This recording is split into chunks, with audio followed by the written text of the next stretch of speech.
नमस्कार मोर चैनल आम रोसई घर को आपण मन को बहुत बहुत स्वागत। जदि ए पर्यंत चैनल टी को सब्सक्राइब करना ताले सब्सक्राइब कर दियंतु। आज मैं बनैबी ओडिशा घरे बनुतिबा बहु विभिन्न प्रकार थाली मध्यरु गोटे थाली जोटा कि अंडा थाली। इटा 45 मिनिट रु गोटे घंटा भितर बनि जाय थाए और खाइबा को बहुत भल लागे। प्रथमे ते मु डाली बसई दउची। डाली पाई मु हाफ कप मसूर डाली को भलसे धोई प्रेशर कुकर रे पकई दउची। एबे एते 2 कप पानी दे दउची। नॉर्मली हमर ओडिया घरे हरड़ डाली प्राय तो बनि थाए किंतु मसूर डाली केते बने आ एटा बहुत भल लागे थाए खाइबा को। एते मु गोटे टमाटो पकई देली। एबे आ किछि हळदी गुंड हाफ चम्मच और लूण स्वाद अनुसार। प्रेशर कुकर टा को भी कवर करिकी मु 3टा हुइसिल पर्यंत आपको कुक करिबी। सेति मध्ये हमर डालीटा हे जिवो। एबे अंडा सिजिया पई पानी गरम करी किछि लूण पकई देली। या ऊपर सब तक अंडा पकई के एबे 10 मिनिट सिजेबी कवर करिके एटा को।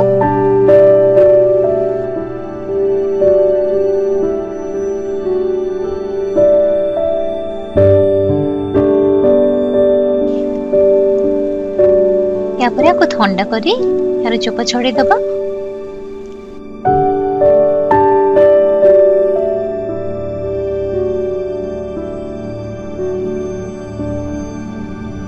गोटे चामच रे अंडा को हल्का करी फटे की आर मु चोपाटा बे गाड़ी दोची भलो भाबे।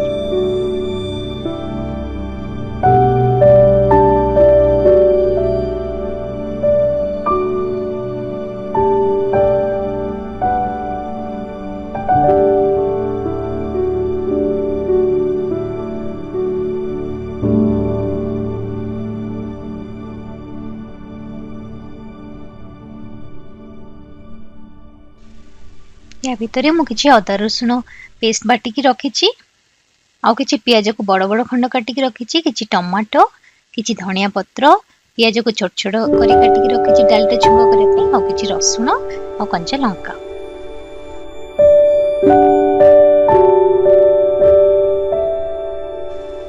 अंडाटा भाजिया पाई 2 चम्मच सोरिष तेल दे दोछि एतरे कड़ी रे।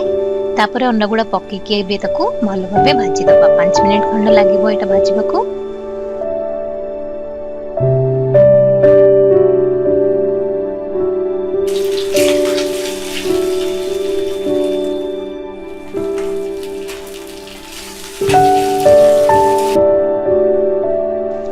अंडाटा भाजिला बेले मु किछि हळदी गुंडा और किछि लंका गुंडा एतरे पकई दोछि ताकि यार कलरटा बहुत ही भलो लागि थाए।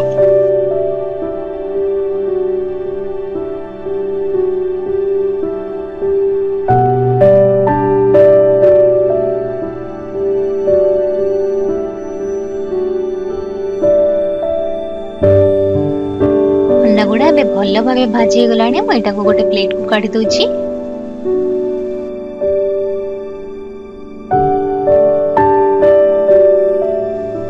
एबे अंडा तरकारी करिया को कड़ाई रे मु 3 बड़ चम्मच तेल गरम करछि सोरिष तेल। एथरे एबे मु गोटे तेजपत्र पकई देली आउ खंडे दालचीन। या परे मु जो काटी के प्याजटा रखिथिली सेटा भी पकई दोछि। बड़ बड़ जो प्याजटा कटा आइतिला प्याजटा टिके जरी गला परे एथरे मु सब तक गुंड मसला जेमति कि हमर लंका गुंड मोर धनिया गुंड आउ जीरा गुंड पकई देबी।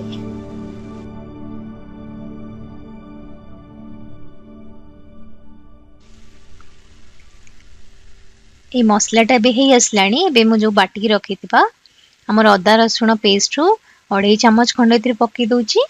आ एको भलो भाबे मिसई की किछि समय कसिबी। मसलाटा बे टिके टिके हे असलाणी तो एथरे बे हम जो काटी रखिथिबा टमाटो गुडा भी पकई दबा।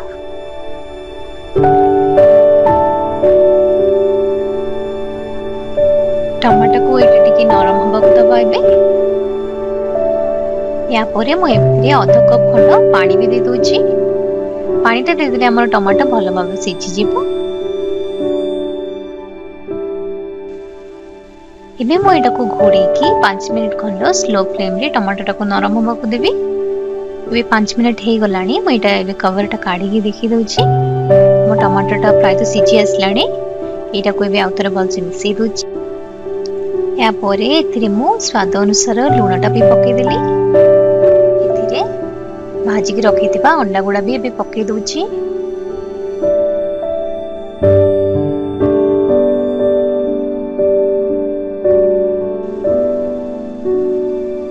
एटा को एबे घोड़े दबा और 5 मिनिट खंड भल भाबे फुटिया को छाड़ी दबा।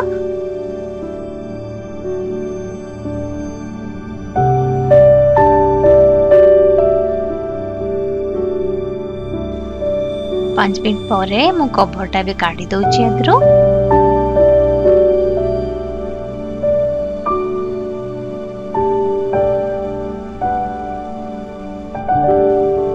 शेषरे एथरे किछि गरम मसला पकै दउची आ काटी के रखिथिबा धनिया पत्र। हमर अंडा तरकारीटा एटा एबे रेडी हे जाईची।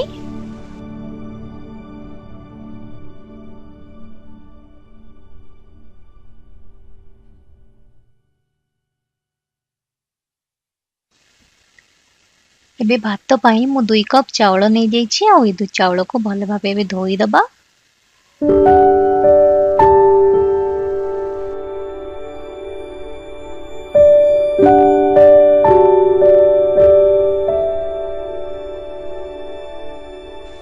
एबे चावल रे हाफ कप पानी देकी मु 5 मिनिट खंड बतुर के रखिबे। जेहेतु मैं ठीक पेज गाळुनी डायरेक्ट भातटा करबी।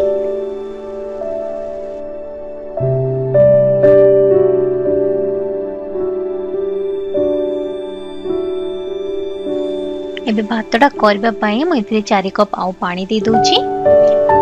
इतरे टोटल 5 कप पानी रे भातटा हमर बहुत ही भलो ही जिवो। एबे मु पानीटा को उषुम पाको दोची। पानीटा उषुम हे गला परे इतरे मु एबे गोटे चम्मच भलिया लूणटा पकै देबी और तापरे हमर चावल पकैबी। ए लूण पकैले भातटा बहुत ही भलो हिथाय।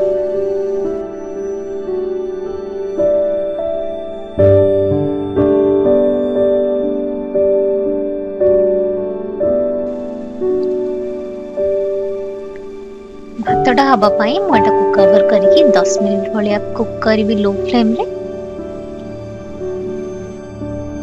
या भीतर हमर डाली भी सीटी दे सरलाणी 3टा हुइसिल। सेति पई मु एटा को काढी के भी ठंडा कर दउची। ठंडा हे गला परे मु देखुची एटा डालीटा हेची कि नै हमर।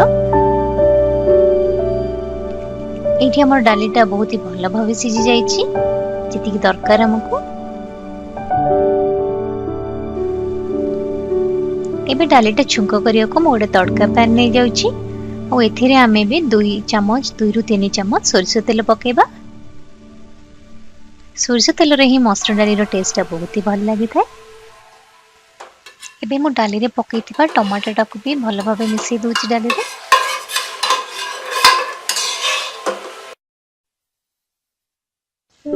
तेल गरम हे गला परे गोटे सुखिला लंका को मु छिड़ी के इथिरे पकई दोची। या परे गोटे चम्मच भलिया फुटण भी एथिरे पकई दबा। आगे फुटणटा फुटी गला परे मु काटी के रखिथिबा रसुण दे देली। रसुणटा टिक भाजी दोची। या परे मु एबे प्याज पकई दोची। एटा को भलो भाबे टिक भाजीबा किंतु पोडीबानी। पोडीला रो टेस्ट टिक भल लागेली।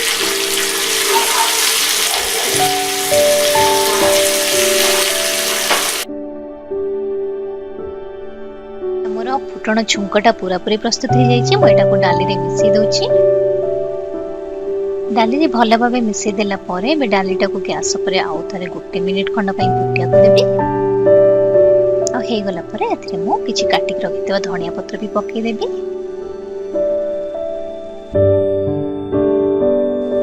एबे हमर भातरा भी चेक कर दोची। भातरो पानी मर जाइछि और चावलटा भल भाबे सिझी भी जाइछि।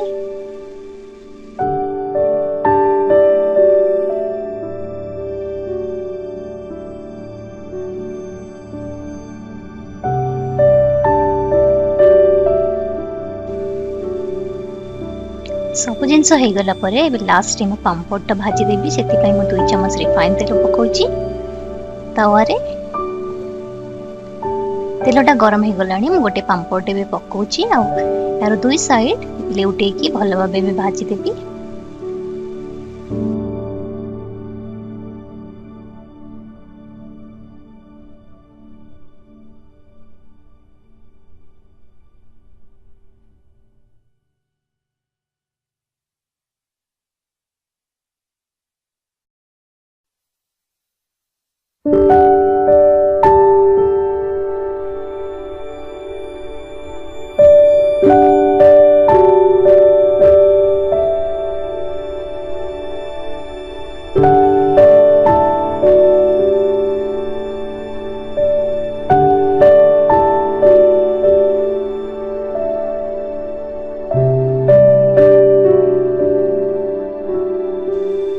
आमर सब जिनस रेडी हो गला परे मु एटा गोटे थाली को बाढ़ी दउची आमर भात डाली अंडा मसला और पापड़ ता सहित आपण निज मन पसंद सलाड सहित एटा खाई परिबा मु एते केवल आचार आ पियाज रखिची एमती भाबरे आपण घरे अंडा थाली प्रस्तुत करंतु आ केमते लागिला एक्सपीरियंस मो सहित शेयर करंतु पुणी देखाबो आ नुवा रेसिपी सहित बाय बाय।